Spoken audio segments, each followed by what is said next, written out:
Welcome back મિત્રો. આજે ખૂબ જ ઇમ્પોર્ટન્ટ ટોપિક વિશે આપણે ડિસ્કસ કરવાના છે. મીન્સ કે વોકેબ્યુલરી છે, શબ્દ ભંડોળ છે, વર્ડ પાવર વિશે ડિસ્કસ કરવાના છે. And that is flight related. Flight છે, પ્લેન છે, એને બ્રિટિશની અંદર એરોપ્લેન કહેવામાં આવે છે અને અમેરિકાની અંદર એરપ્લેન કહેવામાં આવે છે.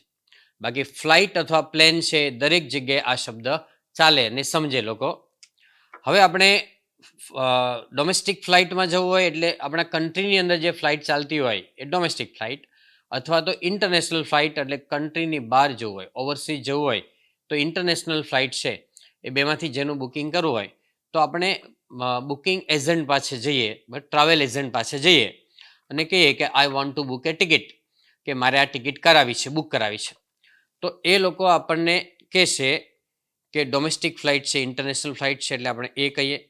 ડેટ કઈ છે એ કહીએ આપણે. પછી એ લોકો ડિપાર્ચર અને અરાઇવલ ટાઈમ છે એ તમને જણાવશે કે આ ફ્લાઇટ છે એનો આ ડિપાર્ચર ટાઈમ એટલે ઉપડવાનો સમય છે, અરાઇવલ ટાઈમ એટલે આવવાનો સમય છે. ઘણીવાર આપણે રિટર્ન ટિકિટ કરાવતા હોય છે, એને અમેરિકામાં રાઉન્ડ ટિકિટ કહેવાય છે. અમેરિકામાં શું કહેવાય? રાઉન્ડ ટિકિટ, રિટર્ન ટિકિટને. અને ખાલી આપણે જવા માટેની જ ટિકિટ કરાવવાની હોય તો વન વે ટિકિટ કહેવાય. શું કહેવાય? One way ticket. સેકન્ડલી, કે આપણે જો ફોરેન જવાનું હોય તો વી નીડ 2 ડોક્યુમેન્ટ્સ. આપણી પાસે 2 ડોક્યુમેન્ટ્સ હોવા જોઈએ, એક પાસપોર્ટ અને વિઝા. પાસપોર્ટ છે એ કયા કન્ટ્રીનો વ્યક્તિ છે એની સિટીઝનશીપ દર્શાવવા માટેનો ડોક્યુમેન્ટ, ઓથેન્ટિક ડોક્યુમેન્ટ છે, સ્ટાન્ડર્ડ ડોક્યુમેન્ટ છે. વિઝા એટલે જે કન્ટ્રીમાં જવું છે એ કન્ટ્રીનો એક ઓથેન્ટિક ડોક્યુમેન્ટ છે. બીજું કે વિઝા છે એ આપણે એડવાન્સમાં મેળવવા પડે. કેટલાક કન્ટ્રી એવા છે કે જે ઓનલાઈન વિઝા આપી દે છે, અથવા તો કેટલાક જગ્યા એવું હોય કે જે ઓન અરાઇવલ વિઝા, એટલે ત્યાં પહોંચીને તમને પણ વિઝા આપી શકે. બરાબર. હવે કેટલાક કન્ટ્રીમાં વિઝાની જરૂર ન પણ પડે. ફોર એક્ઝામ્પલ, ઇન્ડિયાવાળા નેપાળમાં જાય તો એને વિઝાની જરૂર ત્યાં નથી.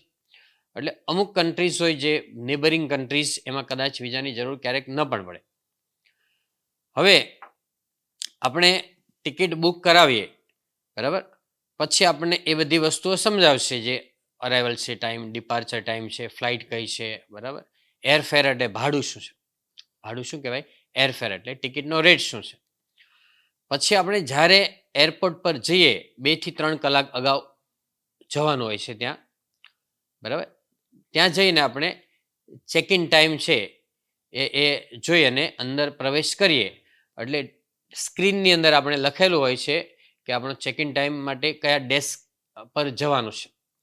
એ ડેસ્ક પર જઈએ પહેલાં આપણે મેટલ ડિટેક્ટરમાંથી આપણે પસાર થવાનું હોય છે કે આપણી પાસે કોઈ મેટલ એવી કોઈ છે નહીં કે જે રિસ્ક ઉત્પન્ન કરે, તો એવું કોઈ છે નહીં. પછી આપણે ત્યાં જઈએ એટલે ત્યાંથી આપણને આપણું જે બેગ હોય એ બેગનું વેઇટ કરીએ સ્કેલ ઉપરથી, એટલે એ બેગની અંદર ચેક પણ કરે, એને ડાઉટ લાગે કે આની અંદર કોઈ ડેન્જરસ વસ્તુ છે એવું લાગે તો એ ચેક કરશે. નહીંતર આપણી બધી વસ્તુઓ ચેક કરી અને આપણને એ લોકો બોર્ડિંગ પાસ આપે. આપણે એક બેગ છે, હેન્ડબેગ, એ આપણી સાથે રાખવાની હોય છે કે જેની અંદર પાસપોર્ટ, વિઝા ને એ બધું રાખવાનું હોય છે. ડોમેસ્ટિક ફ્લાઇટની અંદર એ બેમાંથી એક પણની જરૂર નથી. આપણે આપણા કન્ટ્રીની અંદર મુસાફરી કરતા હોય તો આપણે એક ઓથેન્ટિક આઈડી રાખવું પડે.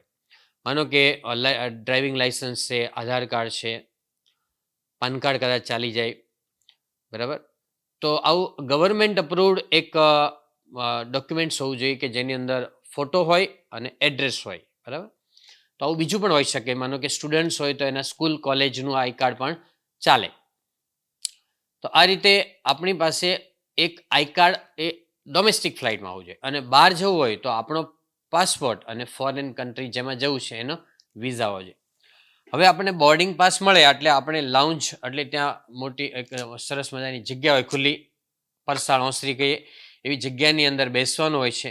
ત્યાં બધી અનાઉન્સમેન્ટ થતી હોય છે કે આ ગેટ નંબર ઉપર આ ફ્લાઇટ આ ટાઈમે આવશે. જો સમયસર ફ્લાઇટ હોય તો ઓન ટાઈમ કહેવાય. On time means exact time. અને ઇન ટાઈમ એટલે થોડું ઘણું સમયનું વેરિએશન હોય, 2, 5, 10 મિનિટનો ફેર પણ એમ હોય તો ઇન ટાઈમ કહેવાય. મોટાભાગે એ લોકો ઓન ટાઈમ શબ્દ વાપરશે. જો મોડી હોય તો લેટ અથવા ડિલેડ શબ્દ વાપરશે, ડિલેડ. અને કેન્સલ હોય તો એ ફ્લાઇટ નહીં આવે બિલકુલ, એટલે બિલકુલ કેન્સલ કરે છે. ડિલે હોય તો લેટ આવશે, બરાબર. અને બીજી પણ અનાઉન્સમેન્ટ તમે ત્યાં વગેરે કંઈ આવતી હોય તો એ સાંભળી શકો, જોઈ શકો ત્યાં સ્ક્રીન ઉપર જે કંઈ હોય તે. ત્યાર પછી તમે ફ્લાઇટની અંદર જાઓ, જ્યારે ફ્લાઇટ આવે ત્યારે અંદર પ્રવેશ કરો, ત્યાં ફ્લાઇટ અટેન્ડન્ટ્સ હોય છે, એર હોસ્ટેસ હોય છે, કેબિન ક્રૂ હોય છે. હવે એમાં એર હોસ્ટેસ શબ્દ સમજો તમે. હોસ્ટ એટલે યજમાન થાય, ગેસ્ટ એટલે મહેમાન છે ને, હોસ્ટ એટલે યજમાન. પુરુષ હોય ને મેલ તો એને હોસ્ટ કહેવાય, એર હોસ્ટ. પણ મોટા ભાગે ફિમેલ હોય છે એટલે એર હોસ્ટિસ. બરાબર. બ્રિટિશની અંદર એર હોસ્ટેસ બોલે, અમેરિકામાં એર હોસ્ટિસ બોલે.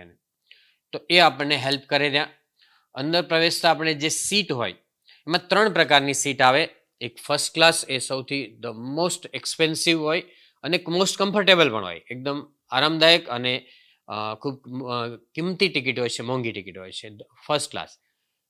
બરાબર. પછી બિઝનેસ ક્લાસ આવે. તો બિઝનેસ ક્લાસની અંદર એક્સપેન્સિવ હોય, ઇકોનોમિક કરતાં એક્સપેન્સિવ હોય અને ફર્સ્ટ ક્લાસ કરતાં થોડી એફોર્ડેબલ હોય છે. ત્યાર પછી ઇકોનોમિક ક્લાસ, સામાન્ય રીતે આપણી જેમ સામાન્ય મુસાફરો છે એ મુસાફરી કરતા હોય ઇકોનોમિક ક્લાસ, એ થોડી સસ્તી ટિકિટ હોય છે. એની અંદર પગની બહુ મૂવમેન્ટ થઈ શકે એવું નહીં, જગ્યા બહુ ઓછી હોય છે. પહેલાંની અંદર ઘણું બધું કમ્ફર્ટેબલ હોય છે બિઝનેસ ક્લાસ અને ફર્સ્ટ ક્લાસની અંદર.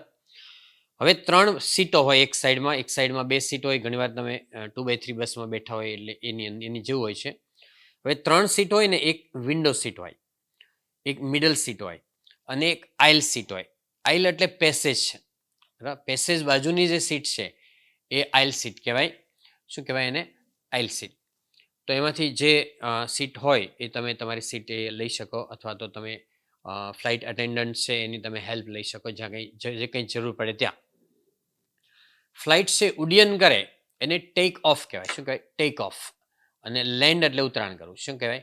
લેન્ડ. ક્યારેક ઇમરજન્સી લેન્ડ આવે. શું આવે? ઇમરજન્સી એટલે કોઈ પણ આકસ્મિક પ્રોબ્લેમ આવ્યો હોય તો ઇમરજન્સી લેન્ડ આવે. અને એ ફ્લાઇટની અંદર એનો સ્ટાફ ઘણા બધા હોય છે. એમાં કો પાયલટ હોય. બરાબર. કો પાયલટ હોય અથવા એને ફર્સ્ટ ઓફિસર કહેવાય. એમાં એક કેપ્ટન હોય છે, જે સિનિયર ક્રૂ મેમ્બર હોય એ કેપ્ટન હોય છે. પછી એક એન્જિનિયર હોય છે કે જે ટેકનિકલ બાબત છે બધી ચેક કરીને પછી ફ્લાઇટ ઉડાડતા હોય છે. તો એ ટેકનિકલ બાબતો ચેક કરવા માટેનો ફ્લાઇટ એન્જિનિયર હોય છે. કોણ હોય છે? Flight engineer. બરાબર. તો આ રીતે તમે ફ્લાઇટમાં મુસાફરી કરી શકો. બીજું કે તમે જે જગ્યાએ બોર્ડિંગ પાસ લીધો હતો ત્યાં તમને એક બેગ ખાલી, જે પાસપોર્ટ ડોક્યુમેન્ટ રાખવા માટે નાની બેગ આપે, એ સિવાયની મોટી બેગ છે ને એ લોકો ડિક્કીની અંદર મૂકી દેતા હોય છે. પછી તમે જ્યારે ફ્લાઇટમાંથી નીચે ઉતરો ત્યારે તમારે કન્વેયર બેલ્ટ ઉપર એ બેગેજ અથવા લગેજ ચાલતા હોય છે, તેમાંથી તમારે લઈ લેવાનો છે. હવે બેગેજ છે, લગેજ યુકેનો શબ્દ છે લગેજ, અને બેગેજ એ યુએસનો શબ્દ છે. યુએસમાં બેગેજ કહે અને યુકેની અંદર લગેજ કહે છે. બંનેનો મિનિંગ સેમ જ થાય છે. બેગ છે અથવા મોટી બેગ છે, એના જે વજન હોય એની લિમિટેશન હોય એ પ્રમાણે કન્ટ્રી વાઇઝ કે ફ્લાઇટ વાઇઝ એનું કેટલું વજન લઈ શકાય એ પ્રમાણે તમારું એ ચેક ઇન કરેલું હોય છે બધું. તો એ તમને બેગ, તમારા નેમ ટેગ સાથેની બેગ છે એ તમને કન્વેયર બેલ્ટ ઉપરથી મળે. બરાબર. ત્યાં સુધી તમે ત્યાં વેઇટ કરો. ઘણીવાર જે એ વચ્ચે તમારે સ્ટોપ કરવાનો આવે તો બીજી ફ્લાઇટ પકડવાની હોય છે. તો વચ્ચે જ્યારે સ્ટોપ કરો ત્યારે ત્યાં તમારે બેગેજ લેવા જવાનું નથી હોતું. જ્યારે તમારું ડેસ્ટિનેશન હોય, તમારું ટર્મિનલ હોય, છેલ્લું એન્ડ જે સ્ટેશન જ્યાં ઉતરવાનું હોય ને એને ટર્મિનલ કહેવાય. શું કહેવાય? ટર્મિનલ. અથવા ડેસ્ટિનેશન કહેવાય. ત્યાં તમારે બેગેજ અથવા લગેજ કેરી કરવા જવાનું છે. વચ્ચે ઘણીવાર ફ્લાઇટ બદલવી પડતી હોય તો ત્યાં નહીં, છતાં પણ તમે પૂછી શકો વચ્ચે જ્યારે તમારે કોઈ પણ છે, તમારા એજન્ટ છે અથવા ત્યાં જઈને પૂછી શકો કે અમારે અત્યારે અહીંથી બેગ લેવાની છે કે નહીં.